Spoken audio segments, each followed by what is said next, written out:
नमस्कार, मैं हूं स्वीटी दीक्षित और आप देख रहे हैं 5 शहर 5 खबर, जिसमें सबसे पहले बात करेंगे बिहार में मचे बवाल की, जिससे सुशासन पर सवाल खड़ा हो गया है। फिर हम आपको उपेंद्र कुशवाहा के बड़े फैसले के बारे में बताएंगे। इसके बाद बात होगी यूपी विधानसभा के बजट सत्र की और फिर रुड़की में आग के तांडव से भी आपको रूबरू करवाएंगे और आखिरी में ईडी के ताबड़तोड़ छापेमारी कार्रवाई के बारे में भी आपको बताएंगे। तो चलिए शुरू करते हैं।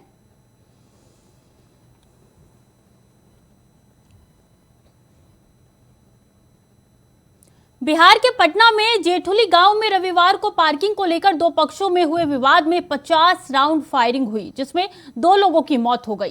फायरिंग में 3 और लोगों को गोली लगी। घटना के बाद गुस्साए लोगों ने आरोपी के घर और मैरिज हॉल में आग लगा दी। पुलिस ने घर में फंसी महिलाओं बच्चों को रेस्क्यू किया। आग से घर में रखी 2 गाड़ियां भी जलकर खाक हो गई। गुस्साए लोगों ने दूसरे आरोपी के घर में भी आग लगाने की कोशिश की। इस दौरान आग बुझाने के लिए पहुंची फायर ब्रिगेड की गाड़ी को आग के आगे बढ़ने दिया गया। फिलहाल पूरे गांव में पुलिस का सख्त पहरा है। इस मामले में 8 लोगों को गिरफ्तार किया गया है।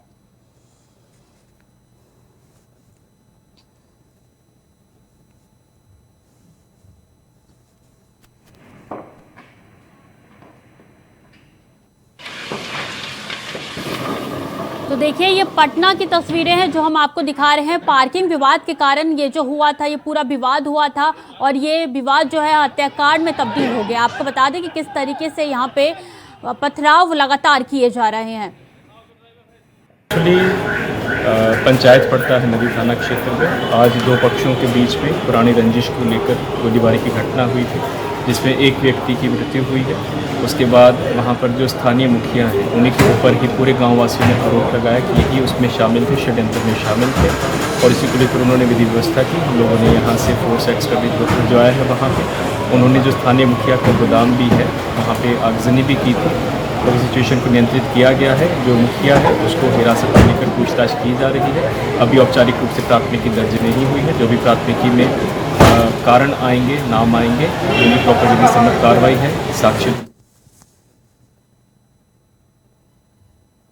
इसी खबर पर रजनी शर्मा ब्यूरो चीफ हमारे साथ सीधे लाइव जुड़ चुकी है। रजनी जी, देखिए, अब ये साफ नजर आ रहा है कि पटना में लोगों को है कानून का खौफ नहीं है, पुलिस का डर नहीं है। बिल्कुल स्वीटी, सिर्फ पटना ही है बल्कि पूरे बिहार में ऐसा लगने लगा है कि कानून का इकबाल खत्म होने लगा अपराधियों पर से। और जिस तरह से छोटी घटना के विवाद, छोटी सी विवाद पे इतनी बड़ी घटना को अंजाम दे दी गई। सिर्फ पार्किंग को लेकर ये लड़ाई शुरू हुई थी और देखते देखते कई घर फूंक दिए गए, आग के हवाले कर दिए गए, कई गाड़ियों को जला दिया गया।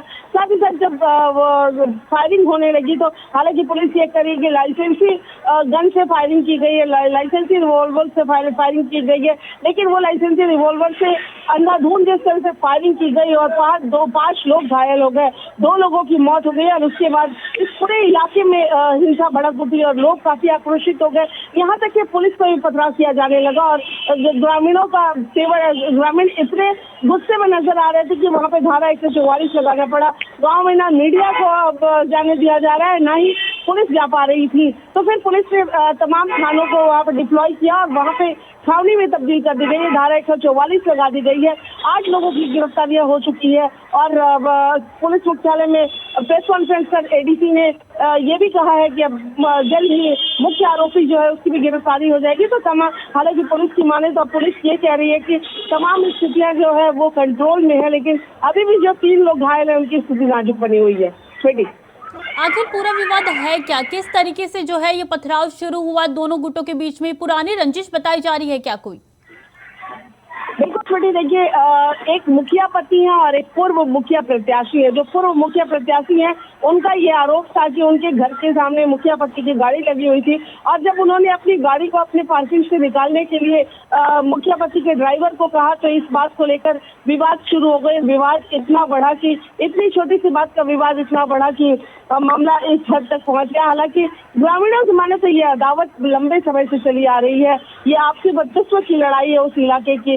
जो गंगा नदी थाना क्षेत्र है जहाँ पे जेठुली गांव में ये घटना हुई है, वहाँ पे बालू को लेकर वर्चस्व पहले से ही चलती है। तो कह रहे हैं कि वर्चस्व की लड़ाई है, मामला एक छोटा सा था, लेकिन इस वर्चस्व की लड़ाई में एक ही जाति के लोग, यादव जाति समूह के लोग वहाँ पे रहते हैं और आपसी रंजिश इस कदर बढ़ी कि फिर ये खूनी तांडव शुरू हो गया। जी, इस वर्चस्व की लड़ाई में 3 लोगों की जान चली गई, जो कि कम नहीं होता। देखिए 50 राउंड जो है वो फायरिंग की गई। अब ऐसा लगता है कि पटना जो है स्वाहा होते हुए नजर आ रहा है। रजनी जी, बिल्कुल, देखिए ये सिर्फ पटना की घटना नहीं है। जिस समय आज एक तरफ पटना चल रहा था, वहीं दूसरी ओर आरा में भी ऐसी घटना को अंजाम दिया गया। अब 3 जगहों पे अपराधियों ने ताबड़तोड़ फायरिंग की और 3 लोग काफी बुरी तरह से जख्मी हो गए। तो कह सकते हैं कि शासन का इकबाल धीरे धीरे अपराधियों पर से कमता जा रहा है। सरकार अपनी गुत्थी सुलझाने में लगी है, राजनीतिक पार्टियां अपनी रोटियां सेक रही है, अपनी गुत्थी सुलझाने में लगी है और इधर क्राइम कंट्रोल नहीं हो पा रहा। प्रशासन लाख दावे कर रही है, सरकार हर दिन प्रशासन को मुस्तैद करने के लिए, प्रशासन व्यवस्था को ठीक करने के लिए कई ऐसे दिशा निर्देश देती है, कई ऐसी अहम बैठकें की जाती है। बावजूद उसके इतनी बड़ी बड़ी घटनाएं घट जा रही हैं राज्य में। बिल्कुल राजधानी में, यहाँ से राजधानी से जहाँ मुख्यमंत्री सचिवालय से महज 25 किलोमीटर की दूरी पे इतनी बड़ी घटना को अंजाम दे दिया जाता है और प्रशासन अभी भी जी रजनी इस बात का एतबार नहीं बने कर रही रही है। हमारे साथ। अगली खबर में भी आपका रुख करेंगे। अगली खबर की ओर बढ़ते हैं। जेडीयू में तनातनी के बीच उपेंद्र कुशवाहा ने तीसरी बार नीतीश कुमार से ब्रेकअप कर लिया है। उपेंद्र कुशवाहा एक बार फिर अपनी पार्टी बनाकर बिहार में राजनीतिक जमीन तलाशना शुरू करेंगे। उपेंद्र कुशवाहा ने इसी के साथ नई पार्टी राष्ट्रीय लोक जनता दल बनाने का ऐलान किया है। वो पार्टी के राष्ट्रीय अध्यक्ष होंगे। बता दें कि उपेंद्र कुशवाहा ने 1985 में अपना राजनीतिक करियर शुरू किया था।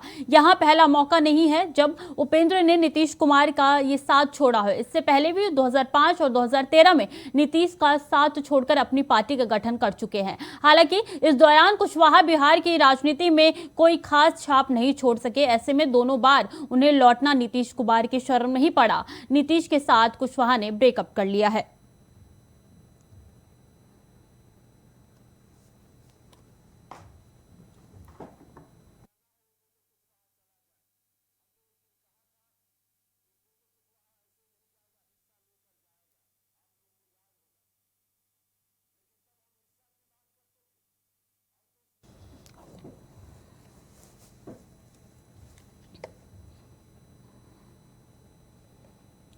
हमारे साथ इसी खबर पे लगातार रजनी शर्मा जुड़ी हुई है। रजनी, देखिए 2003 और 2005 और 2013 में भी इन्होंने जो है नीतीश कुमार का साथ छोड़ा था। एक बार फिर से इन्होंने नीतीश कुमार का साथ छोड़ दिया है। देखिए दोनों अगर साल की बात की जाए तो वापस लौटे नीतीश कुमार के पास ही थे।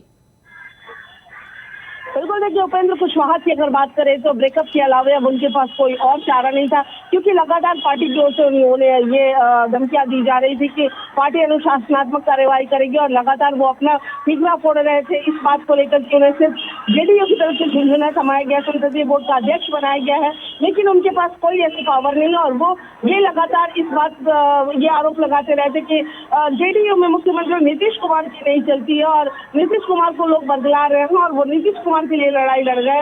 19 और 20 तारीख को यानी कल और आज जो बैठक बुलाई गई थी, उस बैठक का भी मकसद उनका यही था। वो बार बार कह रहे थे कि मैं मुख्यमंत्री को के बचाव के लिए ये बैठक मैंने आयोजित किया। हालांकि पार्टी के एजेंडे कुछ ऐसे थे कि उन्हें पार्टी को छोड़कर जाना था और शायद नई पार्टी का ऐलान करना है, इसलिए उन्होंने ये बैठक बुलाई थी। हालांकि बताते चलो कि ये लड़ाई तब शुरू हो गई थी जब मुख्यमंत्री नीतीश कुमार ने यह ऐलान किया था कि 2025 के हमारे मुख्यमंत्री तेजस्वी यादव होंगे, यानी नीतीश कुमार ये सोच रहे थे कि वो अब केंद्र की राजनीति करेंगे और बिहार की सत्ता अपने सहयोगी महागठबंधन दल के सहयोगी उप मुख्यमंत्री तेजस्वी यादव को सौंपे थे और ये बात काफी नागवार गुजरी थी उपेंद्र कुशवाहा को। उपेंद्र कुशवाहा ने आज अपने प्रेस कॉन्फ्रेंस में भी यही बात कही कि मुख्यमंत्री को जेडीयू से मुख्यमंत्री चेहरा को घोषित करना चाहिए था। अगर उन्हें मेरा चेहरा नहीं पसंद था तो किसी दलित के चेहरा को वो आगे कर सकते थे। और वो जहाँ तक खुद की ये महत्वाकांक्षा, मुख्यमंत्री बनने की महत्वाकांक्षा को लेकर ये जद्दोजहद शुरू हुई थी, इस बात को क्लियर कर दिया जेडीयू के राष्ट्रीय अध्यक्ष के पार्टी छोड़ने के तुरंत बाद ललन सिंह ने ये कहा कि जब ऐसी स्थिति आई है कि उन्हें मुख्यमंत्री बनने का प्रलोभन जिस दल ने भी दिया, उपेंद्र कुशवाहा उसके साथ चले गए। इससे पहले बसपा के साथ गए थे और बसपा के साथ भी जाने का यही वजह था कि बसपा के साथ मिलकर इन्होंने पार्टी बनाई थी, जनता पार्टी के साथ। तो बसपा आरएलएसपी ने जब बसपा के साथ मिलकर पार्टी बनाई थी तो बसपा ने ये घोषित किया था कि मुख्यमंत्री का चेहरा आरएलएसपी यानी उपेंद्र कुशवाहा होंगे, और यही वजह थी कि वो नीतीश कुमार को छोड़कर इसके पहले भी गए थे। 2014 में ये नीतीश कुमार को छोड़कर और बीएसपी के साथ गए थे। 2020 में एक बार फिर उपेंद्र कुशवाहा नीतीश कुमार के साथ जुड़े और यही महत्वाकांक्षा लेकर जुड़े थे कि शायद इस बार कुछ हो, नीतीश कुमार अपनी बागडोर उन्हें सौंपे या फिर पार्टी में उन्हें कोई ऐसी महत्वपूर्ण पद जिम्मेदारी दी जाए। लेकिन तमाम जो कोशिशें थी वो सफल साबित हुई और अंततः उपेंद्र कुशवाहा ने ये रास्ता इख्तियार किया। पहले वो पार्टी के विरोध में कई ऐसी गतिविधियां करते रहे और जब पार्टी ने अनुशासनात्मक कार्रवाई करने की धमकी दी तो उन्होंने ये पार्टी छोड़ दी है। स्वीटी जी, बहुत बहुत धन्यवाद आपका तमाम जानकारी हमारे साथ साझा करने के लिए। खबरों में आगे बढ़ेंगे। यूपी विधानसभा का बजट सत्र 20 फरवरी को राज्यपाल के अभिभाषण के साथ शुरू हुआ। राज्यपाल आनंदीबेन पटेल ने अभिभाषण में सरकार की उपलब्धियां गिनाई। इस दौरान सभा के सदस्यों ने तख्ती देकर सदन में नारेबाजी की। आपको बता दें कि उत्तर प्रदेश की योगी सरकार का वित्तीय वर्ष 2023-24 का बजट 22 फरवरी को सदन में पेश होगा। योगी आदित्यनाथ सरकार आय व्यय को 22 फरवरी को विधानमंडल के दोनों सदनों में पेश करेगी। यूपी के बजट सत्र के पहले दिन विधानसभा और विधान परिषद का संयुक्त अधिवेशन हुआ। इस बजट में सरकार का खास फोकस शिक्षा पर रहेगा। इतना ही नहीं, 80 लोकसभा सीटों को लेकर उत्तर प्रदेश के इस बजट में आगामी लोकसभा चुनाव 2024 की छाप में नजर आ सकती है। तो इसी खबर पे प्रियम पाठक हमारे साथ सीधे लाइव जुड़ चुके हैं, उनसे तमाम जानकारी लेंगे। प्रियम, देखिए आज सुबह जो है राज्यपाल के अभिभाषण के साथ बजट की शुरुआत है, उसके पहले हमने देखा कि किस तरीके से सपा के तमाम नेता कार्यकर्ता जो है प्रदर्शन करने में लगे थे। आखिर बजट सत्र से पहले ऐसा प्रदर्शन क्यों? स्वीटी, देखिए ये हमेशा से रहा है कि जब सदन की शुरुआत होती है तो उससे पहले विपक्ष में चाहे जो भी पार्टी है वो अपने मुद्दों को लेकर हंगामा करती हुई नजर आती है। और ठीक उसी तरीके की तस्वीर आज भी देखने को मिली जब यूपी विधानसभा के बजट सत्र की शुरुआत हुई। आज पहला दिन था और सदन की शुरुआत से पहले ही आज सुबह 10 बजे से 11 बजे से सदन का शुरू होना था और 10 बजे से पहले ही समाजवादी पार्टी के जो विधायक थे वो विधानसभा में चौधरी चरण सिंह की प्रतिमा के पास में पहुंचे और वहां पर पहुंचकर उन्होंने अपना विरोध दर्ज कराया, सरकार के खिलाफ प्रदर्शन करते हुए नजर आए। उन्होंने साफ तौर पर जिस तरीके से पिछले दिनों घटनाएं हुई, चाहे वो कानपुर देहात की घटना रही हो या फिर अन्य जो लॉ एंड ऑर्डर से जुड़े हुए मुद्दे रहे हो, उनको लेकर लगातार बढ़ती हुई महंगाई का उन्होंने वहां पर जिक्र किया। लॉ एंड ऑर्डर को लेकर की सिचुएशन उत्तर प्रदेश के अंदर खराब है। इसके अलावा जो जिस तरीके से शिक्षा के मुद्दे की बात हो, चाहे महंगाई की बात हो, बेरोजगारी की बात, इन सभी मुद्दों को लेकर सरकार को घेरने के लिए कवायद करती हुई जो है कहीं ना कहीं समाजवादी पार्टी और उसके जो विधायक हैं वो नजर आए विधानसभा के अंदर। और विधानसभा के अंदर जब ये प्रदर्शन हो रहा था तो उस वक्त थोड़ा सा जो है वो झड़प भी देखने को मिली सुरक्षा कर्मियों के साथ में समाजवादी पार्टी के विधायकों की। और उसके बाद में जब आज सदन की कार्रवाई 11 बजे शुरू हुई, संयुक्त रूप से दोनों ही सदनों में विधानसभा और विधान परिषद में आज राज्यपाल का अभिभाषण हुआ। राज्यपाल ने अभिभाषण किया और उसके बाद सदन को कुछ देर के लिए स्थगित किया गया और उसके बाद दोबारा से जब सदन की कार्रवाई शुरू हुई तो फिर समाजवादी पार्टी की तरफ से कहीं ना कहीं इसमें विरोध किया गया। और जिस वक्त राज्यपाल का अभिभाषण चल रहा था उस समय भी सदन के अंदर समाजवादी पार्टी के जो विधायक है, जो सदस्य थे, उन्होंने गो बैक के जो नारे हैं वो सदन के अंदर लगाए। और उनका साफ तौर पर कहना है कि सरकार पूरी तरीके से इन सभी मसलों को लेकर फेल है, लेकिन फिर भी वो अपना गुणगान करती हुई नजर आ रही। खुद अखिलेश यादव ने कहा कि वो जो महंगाई का मुद्दा है, कानपुर देहात की जो घटना हुई जिसमें खुद प्रशासन ने इस तरीके से पूरी घटना को अंजाम दिया और उस प्रशासन पर आरोप लगाते हैं, इन सभी मुद्दों को वो सदन के अंदर उठाएंगे। 10 मार्च तक ये सदन चलना है। कल सदन की जो आगे की कार्रवाई है वो होगी और उसमें माना जा रहा है कि कल दूसरे दिन जब सदन का होगा तो शोक प्रस्ताव लाया जाएगा, उसके बाद सदन जो है वो स्थगित कर दिया जाएगा। परसों यानी कि 22 तारीख को उत्तर प्रदेश के जो वित्त मंत्री हैं सुरेश खन्ना, वो इस सरकार का 2023 और 24 का जो है वो बजट पेश करेंगे। और माना जा रहा है कि इस बजट के अंदर सभी वर्गों को ध्यान में रखकर बजट लाया जाएगा और उसमें सभी वर्गों के लिए कुछ ना कुछ जरूर होगा और सभी को इस बात का इंतजार भी है। और उसके बाद इस बजट पे 4 दिन जो है वो चर्चा होगी। तो इस तरीके से पूरी सदन की कार्रवाई रहने वाली है। फिलहाल कह सकते हैं आज जोरदार हंगामे के साथ में उत्तर प्रदेश के यूपी विधानसभा के बजट सत्र की शुरुआत हो चुकी है। जी, अगर प्रदर्शन की बात कर ली जाए तो इस प्रदर्शन में जो है खुद मॉनिटरिंग जो है शिवपाल यादव कर रहे थे। अगर जो भी मीडिया कर्मी ने उनसे बातचीत करने की कोशिश की, अखिलेश यादव की बात कर ली जाए तो उनसे पूछा गया रामचरितमानस के बारे में, तो उन्होंने कहा कि रामचरितमानस का जो भी विवाद है वो हम सदन के अंदर करेंगे। तो बाहर आप सारे टॉपिक को लेके जो तमाम मुद्दों को लेके जो है बीजेपी को घेर रहे हैं, लेकिन रामचरितमानस का जो विवाद है आप सदन के अंदर करेंगे, ऐसा क्यों? देखिए, रामचरितमानस को लेकर जिस तरीके से विवाद उठा है, साफ तौर पर स्वामी प्रसाद मौर्य का जब से स्टेटमेंट आया उसके बाद से इस मुद्दे को लेकर जो है वो चर्चा हो रही है।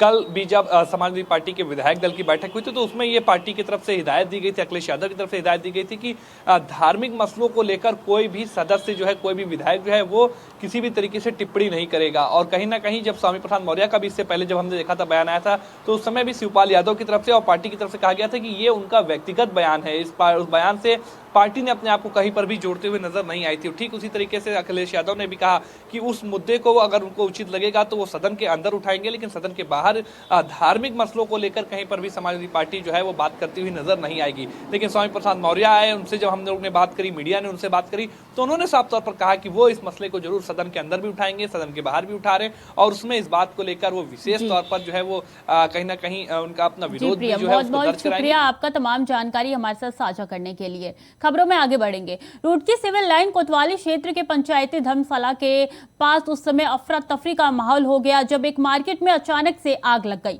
सूत्रों की माने तो मार्केट में होली को लेकर रंगों की पैकिंग की जा रही थी, लेकिन रंगों के साथ साथ मार्केट में पटाखों का एक जखीरा भी मौजूद था जिसमें किसी कारण आग लग गई और जो ब्लास्ट हो गया जिससे मार्केट में भयंकर आग लग गई। वहीं सूचना मिलते ही फायर ब्रिगेड की गाड़ी मौके पर पहुंच चुकी है और आग पर काबू पाने की कोशिश लगातार जारी है। वहीं संकीर्ण गलियों होने के कारण फायर ब्रिगेड को आग पर काबू पाने में दिक्कत आ रही है। हादसे में अभी तक 3 बच्चों की मौत हो चुकी है, वहीं 2 गंभीर रूप से झुलस गए हैं।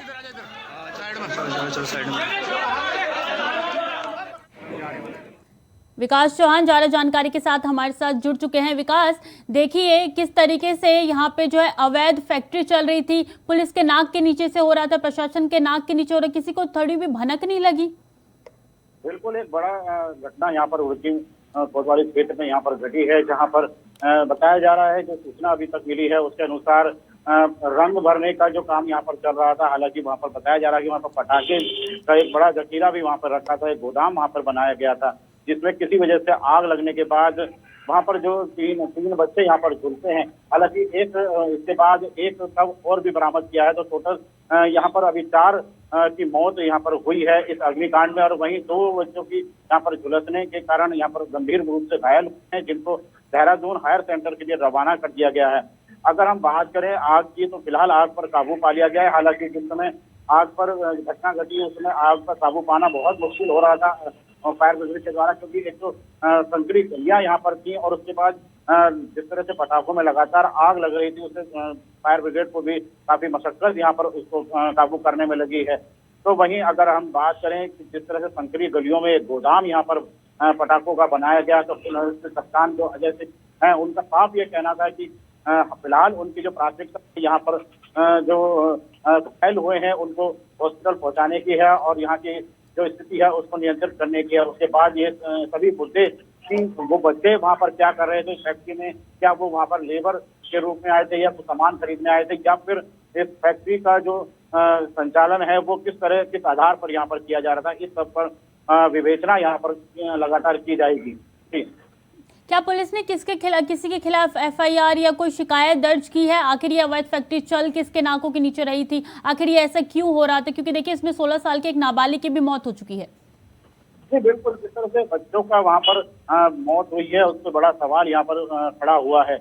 हालांकि SSP ने खुद कहा है कि जो बच्चे यहाँ पर जो घटना है उसमें जो मृत हुए हैं उनको वहाँ पर क्या करने आए थे, क्या वो लेबर के रूप में वहाँ काम कर रहे थे या फिर कुछ सामान यहाँ पर खरीदने आए थे, ये पूरे घटनाक्रम की जांच का विषय है। और उस जांच में ये भी देखा जाएगा कि क्या NOC विभिन्न विभागों के द्वारा उस फैक्ट्री के मालिक के द्वारा या गोदाम के जो मालिक है उसके द्वारा दी गई थी, या किस आधार पर वो गोदाम वहां पर बनाया गया था जिसमें ये अग्निकांड हुआ है। हालांकि जिस तरह से संकरी गलियां हैं और गोदाम यहाँ पर बनाया गया है वो कहीं ना कहीं नियमों को बिल्कुल ताक पर रखकर यहाँ पर काम चल रहा था। तो कह सकते हैं कि बिल्कुल अब पुलिस फिलहाल अभी जो प्रथम दृष्टया है वहाँ पर जो जांच का विषय अभी कह रही है और जो लोग इसमें संलिप्त हैं उनकी धरपकड़ के लिए और उनके खिलाफ जो कार्रवाई है वो पुलिस कप्तान के द्वारा यहाँ पर साफ कहा गया है कि उनको किसी को भी बख्शा नहीं जाएगा। क्या पुलिस ने अभी तक किसी की गिरफ्तारी की है? क्योंकि जो मालिक था इसका कुछ ही मिनटों पहले जो है वहां से निकला था, बाकी कुछ देर पहले तक वो उस दुकान में जो है फैक्ट्री में जो है वो मौजूद था। देखिए, अभी गिरफ्तारी की बात अभी तक सामने नहीं आई है। हालांकि जांच लगातार जारी है और पुलिस लगातार जो फैक्ट्री से जो गोदाम से संबंधित जो भी व्यक्ति है उसकी धरपकड़ के लिए यहाँ पर प्रयास कर रही है। हालांकि पुलिस की तरफ से अभी ये नहीं बताया गया है कि किस किस को पकड़ लिया गया है, और हालांकि फिलहाल जांच का बात बता रही है। और वहीं उनका कहना यह है कि पहले जो उनकी प्राथमिकता है आग पर काबू पाना था, और उसके बाद जो उसका घायल हुए हैं उनको नजदीकी हॉस्पिटल या कहीं सुरक्षित जगह पर यहाँ पर पहुंचाने का था। उसके बाद अब फॉरेंसिक जांच के लिए यहाँ पर पुलिस की टीम भी पहुंच गई है, फायर ब्रिगेड की जो जांच टीम है वो भी यहाँ पर पहुंच गई है, और फिलहाल ये जांच की जा रही है किन कारणों की वजह से यहाँ पर आग लगी है। उन कारणों के बाद जांच के बाद ये तय किया जाएगा कि जो कारण है और जो दोषी हैं। जी विकास, बहुत बहुत शुक्रिया आपका तमाम जानकारी हमारे साथ साझा करने के लिए। अगली खबर की ओर रुख करेंगे। छत्तीसगढ़ में सोमवार को ईडी ने 6 कांग्रेस नेताओं के ठिकानों पर छापा मारा। इसमें विधायक और पार्टी पदाधिकारी शामिल है। एजेंसी में कोयला लेवी घोटाले में कार्रवाई की गई है। बता दें कि छत्तीसगढ़ में 4 दिन बाद यानी 24 फरवरी को कांग्रेस का अधिवेशन होना है। इसमें सोनिया गांधी और राहुल गांधी आएंगे। इससे पहले ईडी ने छापे मारे हैं। कांग्रेस ने कहा है कि कार्रवाई अधिवेशन को डिस्टर्ब करने के लिए छापेमारी की जा रही है। ईडी की तरफ से कांग्रेस अधिवेशन से पहले ईडी के छापेमारी कोयला घोटाले में 8 नेताओं पर कार्रवाई की गई है।